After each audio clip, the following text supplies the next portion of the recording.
increasing production, our economy GDP is dependent on oil, which is 98%. So any single day of a barrel loss is a big loss for our economy. And these are factors that are humanly created and not mostly technical, they're more political. So secondly, all the fields have a capacity to increase production. It's just that all these small issues need to be addressed and obviously resolved in order for us to have a smooth oil operation. The most definite and obvious thing that we could do right now is actually set up a refinery, a very good refinery in Block 5A, so that if Khartoum is asking for only 8 barrels per day, it's okay. Get your 8,000 barrels per day, and we get the other one to the refinery. And I think this is what we need from the government right now, is to make sure that we set up a proper refinery so that we supply the market. We have a market.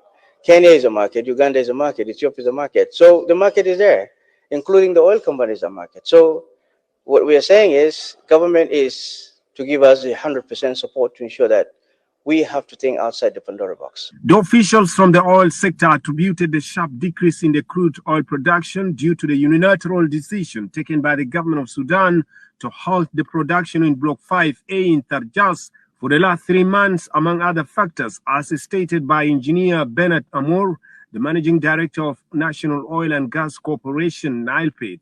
We expressed 3 challenges that we're facing and how it can be solved. The unilateral decision by the PETCO to just close the pipeline for over 3 months, which is a very huge loss for us in terms of economic returns. Obviously, the stoppage in terms of capping. ESPOC has a capacity to produce up to 40,000 barrels per day, but only the Sudan government only allows 8,000 barrels to cross the border. This is also an economic, obviously, challenge for us.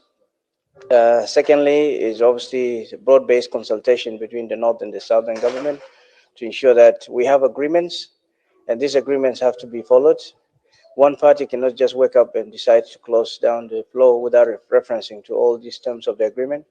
So obviously, Honorable Trudy is going to pick it up with the counterpart in the North to ensure that we have a smooth flow of oil production and exports to the international market. The security advisor Tut Galwak said a joint committee from government of South Sudan and the oil companies would be formed to travel to Khartoum in order to discuss with the concerned authorities to iron out the challenges hampering the smooth flow of production of oil.